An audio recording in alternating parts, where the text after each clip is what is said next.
Hola, en esta sesión vamos a revisar en qué consiste el síndrome nefrótico y cuáles son las causas que lo producen. El síndrome nefrótico se define por un nivel de proteína urinaria sobre los 3,5 gramos por 1,73 metros cuadrados de superficie corporal por día. Se cree que el paso de proteínas plasmáticas mayores de 70 kilodalton a través de la membrana basal glomerular es restringido por fundamentalmente una barrera que selecciona por carga y una barrera que selecciona por tamaño, es decir, dos tipos de barreras. La primera barrera se piensa que es el resultado principalmente de ciertos glicosaminoglicanos polianónicos en la membrana basal glomerular que restringe el paso de pequeñas proteínas plasmáticas de 70 a 150 kilodalton, principalmente albúmina. Y la barrera que selecciona por tamaño se piensa que consiste de poros en la malla de la membrana basal glomerular que restringe el pasaje de grandes proteínas plasmáticas de más de 150 kilodalton. O sea, la barrera que selecciona por carga fundamentalmente impide que pase albúmina a la orina y la barrera más mecánica, por así decirlo, es la que eh, evita el paso de proteínas mayores. Hay algunas investigaciones que han develado que el defecto en la glomerulopatía con cambios mínimos, que es algo que vamos a ver enseguida, resultan principalmente de una pérdida de receptividad de carga, mientras que el defecto en la glomerulonefritis membranosa resulta principalmente de una pérdida de la selectividad de tamaño. En los adultos de Estados Unidos, la causa más común de las glomerulopatías del espectro nefrótico es la diabetes mellitus, y otras causas de esta presentación incluyen la enfermedad con cambios mínimos, la glomerulosclerosis focal y segmentaria, la nefropatía membranosa y la amiloidosis, todos cuadros que vamos a revisar enseguida.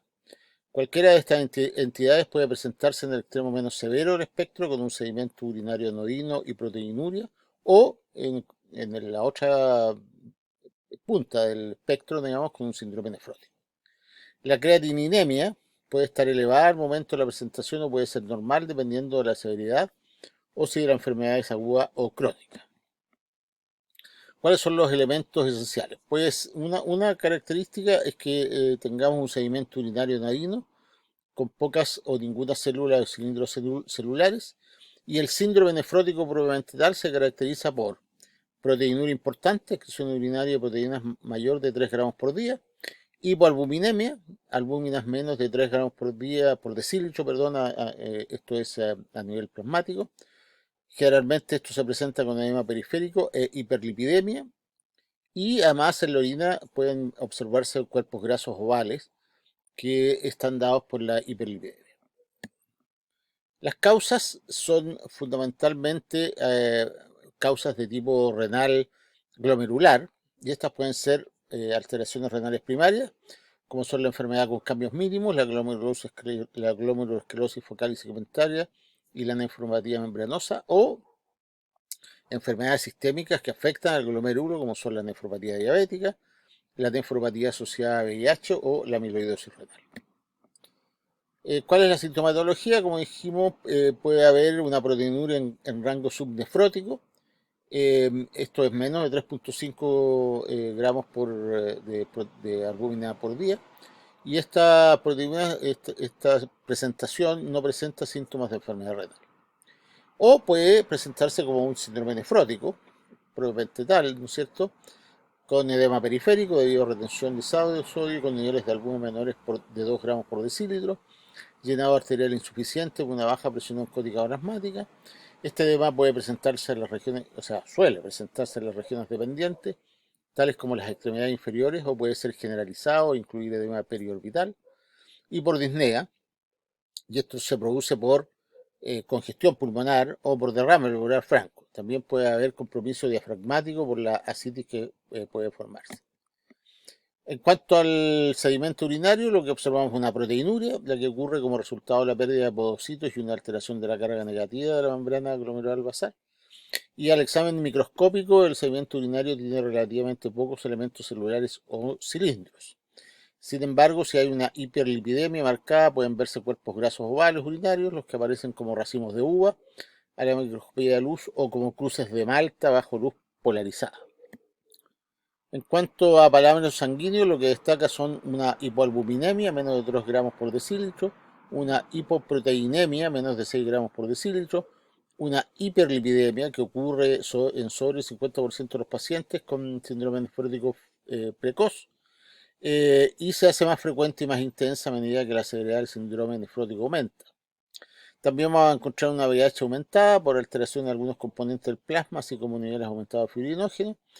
Y también vamos a tener deficiencia de vitamina D, zinc y cobre por pérdida de las proteínas de unión por la orina.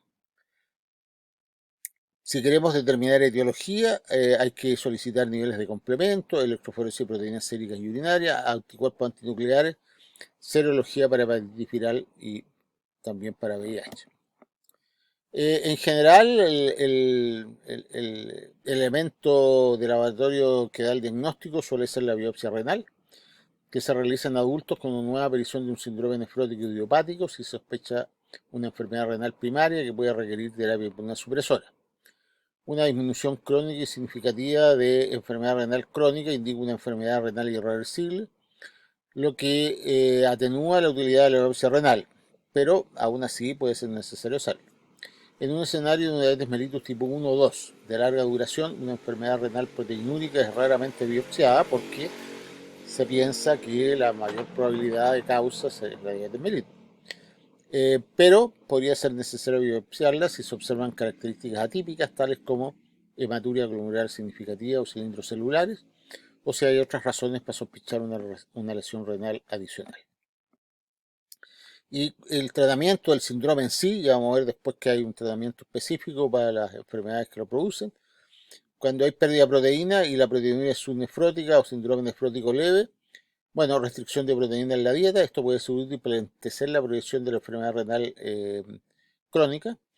Y si hay una proteinuria por sobre los 10 gramos al día, puede ocurrir una malnutrición proteica y la ingesta diaria de proteínas debería reemplazar las pérdidas urinarias diarias de proteína. Y hay que dar una dieta aumentada en proteína, si es que no hay una insuficiencia renal crónica. Y los otros son medicamentos dirigidos a reducir la proteinuria, que son los inhibidores de la enzima de conversión de la angiotensina o los BRA. Estos medicamentos bajan la excreción urinaria de proteínas debido a que reduce la presión de filtración glomerular y también tienen un efecto antifibrótico.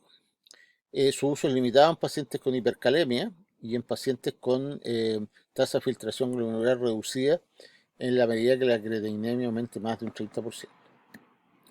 En cuanto al edema, se trata de una restricción de sal en la dieta. Diuréticos en general suelen requerirse dosis altas y puede ser necesaria la combinación de diuréticos tiacídicos y diuréticos de asa. Y en cuanto a la hiperlipidemia, dieta y ejercicio, o sea, restringir el consumo de grasas saturadas y colesterol, digamos, eso en cuanto a la dieta y ejercicio. Y medicamentos, como pueden ser las estatinas. Hay que tener presente que la rhabdomiolisis es más común en pacientes con enfermedad renal crónica que toman gemfibrosilo en combinación con estatinas, y la combinación de fenofibrato o niacina con estatinas tiene menos riesgo, pero se pueden usar las estatinas solas. Estos pacientes suelen también presentar un estado hipercoagulable, que es bien importante porque los pacientes pueden tener trombosis de diversos órganos, digamos. Los pacientes con albúmina menor de 2 gramos por decilitro pueden hacerse hipercoagulables, y además los pacientes nefróticos tienen pérdidas urinarias de antitrombina, proteína C y proteína S y aumento de la actividad de plaquetas. Así que por lo tanto a estos pacientes pueden requerir anticoagulación con warfarina, que debe iniciarse por al menos 3 a 6 meses en pacientes con evidencia de trombosis en cualquier sitio. Si el paciente presenta trombosis en la vena renal, embolía pulmonar o tromboembolismo recurrente, requieren anticoagulación indefinida. Y después de un evento coagulante inicial, los síndromes nefróticos que se mantienen tienen un riesgo aumentado de recurrencia de trombosis, por lo que se debe considerar un tratamiento con anticoagulación continua hasta que se resuelva el síndrome nefrótico. Ahora vamos a pasar revista a las principales causas que producen el síndrome nefrótico. Y la primera de estas causas es la llamada enfermedad con cambios mínimos, que es la causa más común de proteinuria en niños. En adultos es menos común, dando cuenta del 20 a 25% de los casos de síndrome nefrótico primario, en personas mayores de 40 años. Esta enfermedad puede ser idiopática, pero también ocurre después de una infección viral de la vía aérea superior, especialmente en niños, en asociación con neoplasias, tales como enfermedad de Hodgkin, con medicamentos, litio y con reacción de hipersensibilidad, especialmente a los antiinflamatorios no esteroidales y a las picaduras de abeja. Los elementos esenciales son proteinuria en un rango nefrótico y en general los pacientes presentan un síndrome nefrótico completo. No hay exámenes serológicos que ayuden al diagnóstico, por lo tanto la biopsia renal es la que nos va a dar el diagnóstico y la biopsia renal no muestra cambios en la microscopía de luz, por eso el nombre de enfermedad con cambios mínimos. A la microscopía electrónica se observa pérdida de podocitos. Puede observarse proliferación mesangial en un subgrupo de pacientes. Este hallazgo se asocia con hematuria e hipertensión arterial y con mala respuesta al tratamiento cuando estos hallazgos, la hematuria y la hipertensión arterial, es cuando hay proliferación mesangial.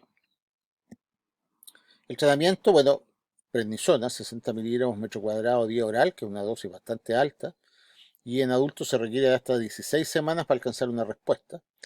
El tratamiento debe continuarse por varias semanas después de la revisión completa de la proteinuria y un número importante de pacientes recaen y requieren repetir el tratamiento con un corticosteroide.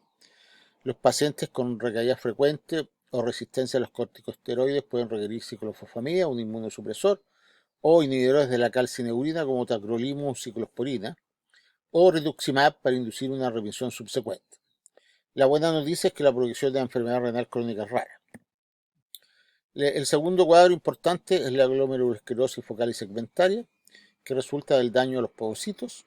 Las posibles causas de daño a los podocitos incluyen tanto enfermedades renales primarias como secundarias. En cuanto a las causas primarias, pueden ser por anomalías hereditarias de una o varias de las proteínas de los podocitos, polimorfismo en el gen APOL1 en los descendientes de africanos, niveles aumentados de un factor de permeabilidad circulante o la expresión aumentada de CD80 o B71 en los podocitos con alguna similitud con las enfermedades con cambios mínimos.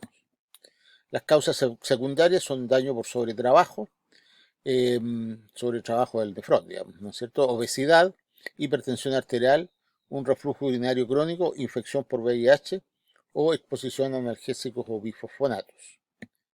La sintomatología, proteinuria en los pacientes con glomerulosclerosis focal. En aquellos con una glomerulosclerosis focal debido a causas primarias, el 80% de los niños y el 50% de los adultos tienen un síndrome nefrótico evidente. Sin embargo, cuando es debido a una causa secundaria, el síndrome nefrótico franco es poco común. En el 25-50% de los pacientes con glomerulosclerosis focal hay una tasa de filtración glomerular disminuida al momento del diagnóstico y se desarrolla una enfermedad renal crónica terminal en pacientes con glomerulosclerosis focal y síndrome nefrótico en 6 a 8 años. Esta es una enfermedad que evoluciona de forma más grave que la anterior. En cuanto al laboratorio, no hay igual que al anterior, no hay un examen serológico que ayude en el diagnóstico, por lo tanto, el diagnóstico se hace mediante biopsia. Ya la microscopía de luz lo que se observa son muestras de esclerosis de porción, segmentos, digamos. Por eso es esclerosis focal y segmentaria de algunos, pero no todos, pero no todos los glomérulos. Por lo tanto, es una enfermedad focal no difusa. Cuando se hace inmunofluorescencia, se observa IgM y C3 en las lesiones escleróticas, aunque se presume que dichos componentes están atrapados en los glomérulos más que son causa de esta enfermedad. Y en cuanto a la microscopía electrónica, muestra fusión de podocitos como en la enfermedad con cambios mínimos. Y en cuanto al tratamiento, bueno, diuréticos para el edema, inhibidores ECA o BRA para la proteinuria y la hipertensión arterial, estatinas o niacina para la lipidemia y aquellos pacientes con una enfermedad renal primaria y síndrome nefrótico se pueden beneficiar de prednisona oral a dosis altas por 4 a 16 semanas y esto induce remisión del 50% de los pacientes aproximadamente. En aquellos con resistencia esteroidal o intolerancia se pueden dar inhibidores de la calcineurina o imicofenolato. El pronóstico, aquellos pacientes con glomerulosclerosis focal en los cuales se desarrolla una enfermedad renal crónica terminal y que deben ser sometidos a trasplante renal, tienen una tasa relativamente alta de recaídas y pérdida de digesto. Vamos a parar aquí este video y vamos a seguir esto en un próximo video. Gracias.